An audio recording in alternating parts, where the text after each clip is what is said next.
మొక్కల పెంపకం, పశువుల పెంపకం గురించి అందరికీ తెలిసిందే. కానీ తేళ్ల పెంపకం గురించి ఎప్పుడైనా విన్నారా? వినడానికే ఆశ్చర్యంగా ఉంది కదా. అవును, ఇది నిజం. టర్కీలోని షాన్లియార్ఫా ప్రాంతంలో మేటిన్ ఓర్లినర్ అనే వ్యక్తి తన పొలంలో తేళ్లను పెంచుతున్నాడు.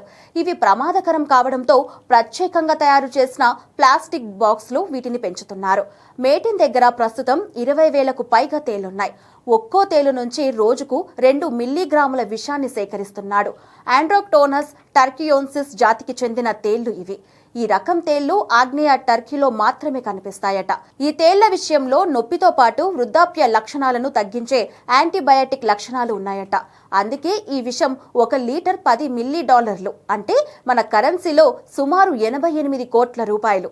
సౌందర్య ఉత్పత్తుల తయారీల్లోనూ ఈ తేళ్ల విషం వాడతారట. తేళ్ల పెంపకంతో కోట్ల రూపాయలు సంపాదించడం కొత్తగా ఉండటంతో సోషల్ మీడియాలో ఈ వార్త తెగ వైరల్ అవుతోంది.